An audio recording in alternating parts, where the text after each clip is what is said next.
Naku po, Sara Sayad Lustay, nawawala, pinaghahanap na, tuluyan ng tumakas. Alright, welcome back to my YouTube channel. I'm Andes Vlog. Grabe ho ito, ha? Ay nalusutan kayo nitong inayupak na ito. Sara Sayad Lustay, kunwari magbabakasyon, kunwari ay may pupuntahan lang, ba't ang kanyang plan E, plan B, plan C, tumakas na ng tuluyan, pinaghahanap na at nawawala nga itong si Sara Sayad Lustay. Kaibigan, isang like sa video na ito kung nagustuhan nyo po.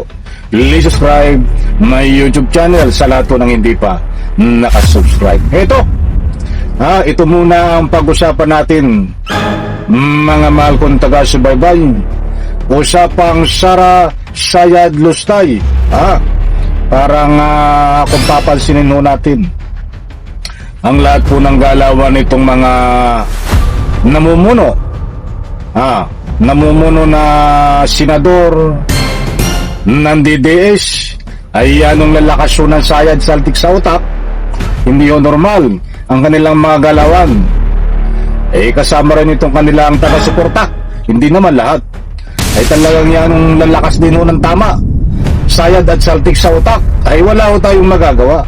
Dahil ganyan ho ang kanilang pinapanginoon na si Sara Sayad Lustay. Yan ang lakas ho ng sayad sa utak at saltik. Siyempre, mana-mana lang ho yan. Matindi ho ito, kaya't wag nyo pong kaligtaan. Panoorin, pakinggan ang ibabahagi ko po sa inyo. Kung si Bato ay nagtago at ang iba pang may mga arrest warrant na wanted sa Republika ng Pilipinas na hindi nahuhuli, ay mahuhuli nyo rin ba ito, si Sara Sayad? Yun ang tanong, mga kaibigan. Magpapahuli ba sa inyo si Sara Sayad? Upang makaharap nyo ang personal ito, hulihin nyo. Kumusta naman ang pinagtataguan mo diyan, Sara Sayad, sa iyong ilalim butas ng imburnal? Sa bagay, ang mga imburnal sa ibang bansa ay malalamig, mga underground yun Talagang kala mo'y bahay.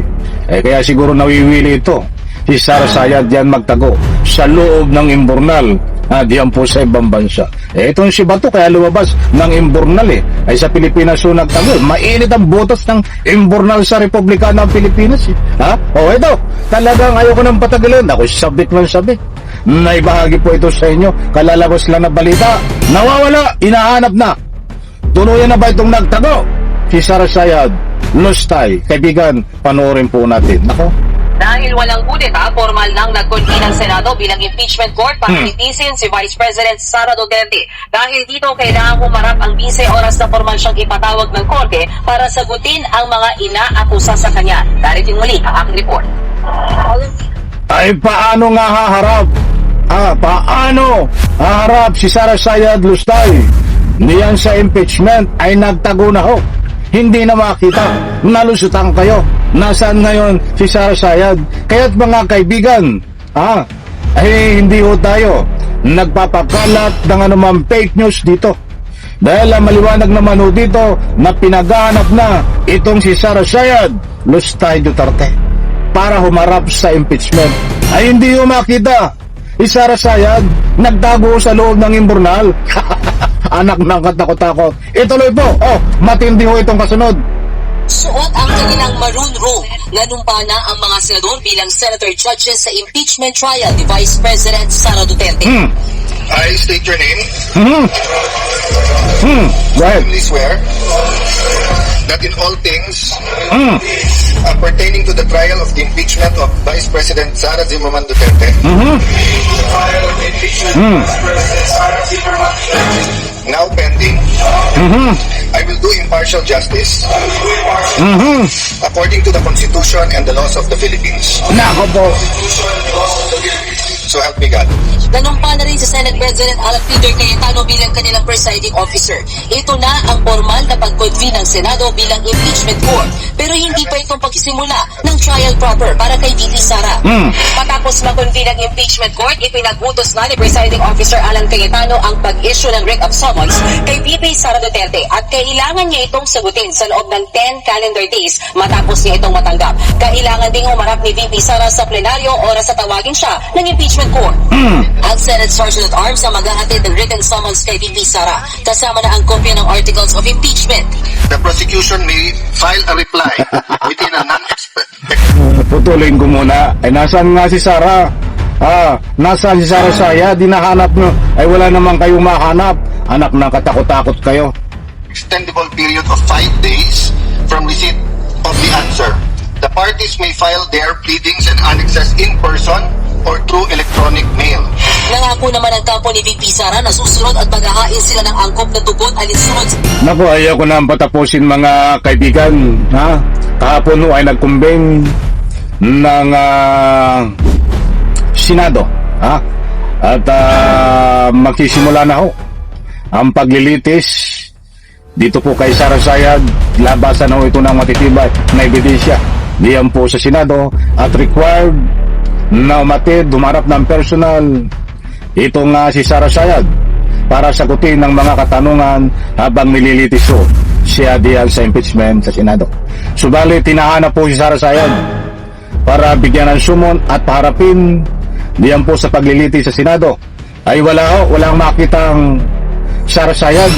Kaya sabi ko nga ho, hindi ho tayo nagpapakalat ng anumang fake news dito.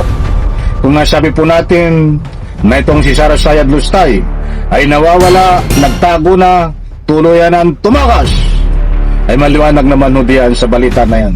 Hinahanap po siya. Nawawala po siya. Kaya nga hinahanap siya, ay nawawala siya. At ang dami yung nagbibigay ng anumang public opinion noon pa na ito ay tuluyan ng tumakas at baka bumalik ho ito sa Republika ng Pilipinas. Ay baka tapos na ang impeachment. Yan po ay pawang public opinion na napakarami. Ay hindi po imposible yan. Baka tinitimbang o iniisip, pinag-aaralan ng galawan ni Sara Sayad Lustay na sa isip siguro ni Sara Sayad Lustay. Tingnan natin. Pag nakumbik ako, ay baka hindi na ako bumalik sa Republika ng Pilipinas. Magtatago muna ako. Total, napatalsik na ako eh. Ngayon, kung ako ay mapawalan sala, not guilty, ay baka ako'y bumalik ng Pilipinas. Dahil napawalan sala eh. Yan ho ay pawang public opinion na nire-respeto ko kahit saan kayo umikot na malaking extra media at sa comment section diyan sa vlog ko. Ang dami yung nagbibigay ng kanilang public opinion na ganyan no sa sinabi ko. Karapatan nyo po yan na ipawa, nire-respeto ko. Posible po yan, mga kaibigan. Hanggang ngayon ho, ay nandiyan po, nagtatago sa ibang bansa si Sara Sayad. Ayon sa ating mga netizen, nagtatago ito eh. Kaya nga hinahanap dito eh. Tingnan po natin mga kaibigan, kung a-attend ng impeachment sa paglilitis niya, itong si Sara Sayad kapag kinailangang umattend. Titingnan po natin kung babalik siya ng Pilipinas o titingnan po natin kung tuluyan na itong magtatago o tingnan po natin doon sa mga sinasabi ko na depende sa sitwasyon ang paglandad niya at muling pagbalik sa Pilipinas. Kaibigan, isang like, isang share sa video na ito. Salamat po.